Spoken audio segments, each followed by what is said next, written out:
أعوذ بالله من الشيطان الرجيم. بسم الله الرحمن الرحيم. الحمد لله رب العالمين، وبه نستعين على أمور الدنيا والدين، والصلاة والسلام على أشرف الأنبياء والمرسلين، وعلى آله وصحبه أجمعين. سبحانك لا علم لنا إلا ما علمتنا إنك أنت العليم الحكيم. قال رب اشرح لي صدري ويسر لي أمري واحلل عقدة من لساني يفقه قولي. اللهم يسر ولا تعسر. اللهم صل على سيدنا محمد وعلى آله وصحبه وسلم، ولا حول ولا قوة إلا بالله العلي العظيم. أما بعد. Alhamdulillah, syukur kehadrat Allah Subhanahu wa ta'ala kerana dengan limpah kurnia, rahmat dan kasih sayang daripada Allah Subhanahu wa ta'ala, pada petang yang mulia lagi berbahagia ini, menerusi video ini, saya mengajak kepada saudara-saudara, teman-teman dan sahabat, serta para pendengar di luar sana, agar kita sama-sama dapat mengambil istifadah, mengambil manfaat daripada sebuah kitab yang akan kita bicarakan dalam video pada kali ini, iaitu merujuk kepada kitab suci yang dipercayai, yang diimani oleh umat Islam di seluruh dunia.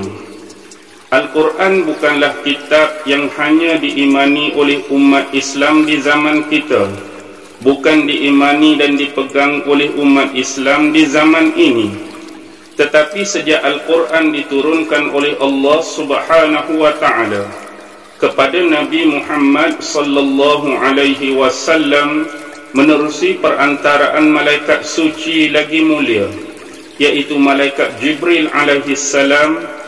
Inilah Al-Quran yang diguna pakai ketika zaman Rasulullah sallallahu alaihi wasallam, seterusnya ke zaman sahabat, zaman tabi'in, zaman ulama-ulama yang besar, zaman ulama-ulama yang maktabar, segala alim-alim cerdik pandai cendekiawan.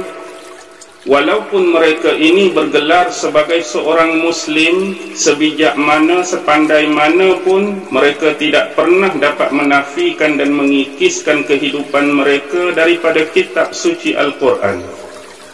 Jadi sebagai seorang Islam yang beriman kepada rukun-rukun iman, antaranya beriman kepada kitab suci, sebelum kehadiran Al-Quranul Karim yang diberikan oleh Allah kepada Nabi Muhammad sallallahu alaihi wasallam, umat Islam berkewajipan untuk mengimani kitab-kitab yang pernah diturunkan kepada nabi-nabi dan rasul sebelum Nabi Muhammad sallallahu alaihi wasallam. Antara yang wajib kita imani ialah kitab suci Taurat yang pernah diturunkan ketika zaman Nabi Allah Musa alaihi salam dan dijanjikan panduan oleh Nabi Allah Musa. Dan di zaman Nabi Allah Daud pula diturunkan sebuah kitab yang diberi nama Zabur, dijadikan panduan ketika zaman Nabi Allah Daud alaihi salam. Dan seterusnya ketika zaman Nabi Allah Isa alaihi salam, diturunkan sebuah kitab suci lagi merujuk kepada kitab Injil, dijadikan panduan oleh Rasul Allah yang bernama Isa alaihi salam bersama dengan pengikut-pengikutnya pada zaman dan ketika itu. Tetapi dalam sejarah, Al-Quran adalah merupakan kitab suci yang terakhir yang diturunkan oleh Allah kepada Nabi Muhammad sallallahu alaihi wasallam. Dan kita juga perlu mengakui bahawa sepanjang sejarah, kitab suci Al-Quran melalui banyak elemen-elemen yang berbentuk serangan-serangan banyak elemen-elemen yang berbentuk kontradiktif bagi mereka yang ingin menyerang ataupun mencuba mencari kesalahan-kesalahan dan kesilapan-kesilapan di dalam kitab suci umat Islam yang terakhir ini. Sebagai contoh, mengapa Al-Quran ini dinamakan kitab yang bermukjizat?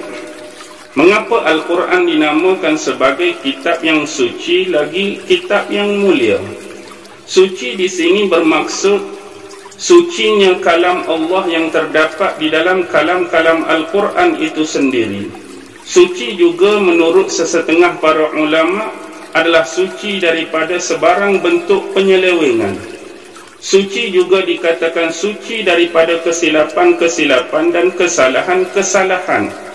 Dan dalam erti kata inilah, dalam sejarah kita tidak boleh menafikan adanya golongan-golongan dan kumpulan-kumpulan tertentu yang tidak menyenangi dengan keabsahan dan absolutnya Al-Quran ini. Mereka cuba untuk mencari kesalahan-kesalahan, mereka cuba untuk mencari kesilapan-kesilapan yang mereka rasakan boleh mereka temui kesilapan dan kesalahan tersebut di dalam kitab suci Al-Quran. Tetapi sejarah juga mengungkapkan hampir keseluruhan ataupun 100% daripada hasil usaha dan pencarian mereka untuk mencari kelemahan dan kesilapan tadi menemui kegagalan. Inilah mukjizatnya Al-Quran, suci daripada bentuk-bentuk kesilapan tadi. Dan pada petang ini insya-Allah saya mengajak tuan-tuan supaya kita mengenali kitab as-suci Al-Quran ini dengan lebih dekat, dengan lebih rapat, memandangkan kitab suci Al-Quran ini adalah suatu kemestian dan kewajipan bagi setiap orang Islam untuk menjadikannya sebagai manhajul hayah. Apa dia manhajul hayah? Iaitu pedoman bagi kehidupan setiap Muslim. Al-Quran adalah pedoman bagi kita semua.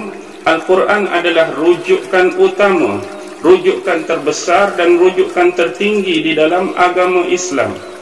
Dan Al-Quran ini juga merupakan adalah sumber pengambilan hukum-hukum yang berasaskan kepada teras syariat. Sama ada sumber-sumber hukum ini diambil daripada Al-Quran dan seterusnya diolah pengambilan sumber hukum tadi untuk digubal sebagai undang-undang yang berteraskan kepada asas-asas sistem syariat Islam itu sendiri.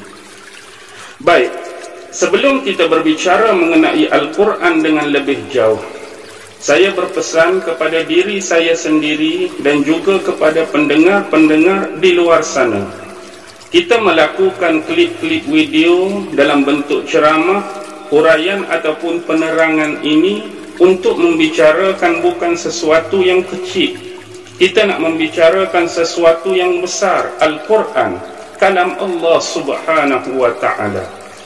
Dan secara jujurnya, berani saya mengatakan di hadapan tuan-tuan dan puan-puan, untuk diri saya bukanlah selayaknya untuk membicarakan Al-Quran yang begitu besar. Lebih-lebih lagi furuk dan cabang-cabang ilmu untuk menguasai kefahaman yang mantap, jitu dan benar-benar tentang Al-Quran seharusnya dimiliki oleh orang-orang yang hebat ilmunya, berwibawa ilmunya, banyak ilmunya. Sementara kita yang kerdil ini hanya orang-orang biasa. Saya juga netizen dan orang awam seperti pendengar-pendengar. Tetapi kita harus mengakui, sepanjang hidup sebagai seorang manusia, lebih-lebih lagi yang bergelar sebagai Muslim, kita sudah belajar mengenai agama Islam itu sebagai asas. Kita belajar mengenai Al-Quran sejak daripada kecil sampailah usia kita sekarang. Kita melalui level-level pendidikan, level-level pengetahuan, sama ada kita dapatan Al-Quran ataupun ilmunya ini daripada guru-guru dan ustaz di sekolah-sekolah rendah dan seterusnya di sekolah-sekolah menengah, dan lebih jauh kita menganjakkan kaki kita di menara-menara gading, di universiti-universiti tertentu, sama ada di Timur Tengah ataupun sebaliknya. Kita mengambil ilmu-ilmu bagi mereka yang menjuruskan arah pendidikan mereka ke arah bidang keagamaan, sama ada bidang akidah, sama ada bidang tafsir, sama ada bidang hadis dan bidang-bidang yang lain. Kita menghormati semua ahli-ahli ilmu dan akademi-akademi Islamik kita. Baik, justru itu saya sebagai insan yang kerdil dan kekurangan dari apa jua aspek keilmuan ini, mengajak secara sederhana. Bukan kita nak membicarakan sesuatu yang besar dan berat-berat mengenai Al-Quran, tetapi kita nak membincangkan secara asas perkara-perkara yang patut kita ambil dan beri perhatian, terutamanya bagi pemula mereka nak mengenali ataupun mempelajari kitab asas bagi umat Islam, iaitu kitab Al-Quranul Karim. Jadi sebagai video mukaddimah dan pemula ini, saya akhiri klip video pada petang ini, dan insya-Allah kita akan bersambung secara bersiri untuk mendalami lebih jauh tentang bahagian-bahagian yang ingin kita bicarakan di kemudian hari ataupun di suatu masa yang lain. Mudah-mudahan usaha yang kecil ini dapat memberikan manfaat yang besar kepada tuan-tuan dan puan-puan serta saudara pendengar di luar sana. Akhir kalam, wabillahi taufiq wal hidayah. Wassalamualaikum warahmatullahi ta'ala wabarakatuh.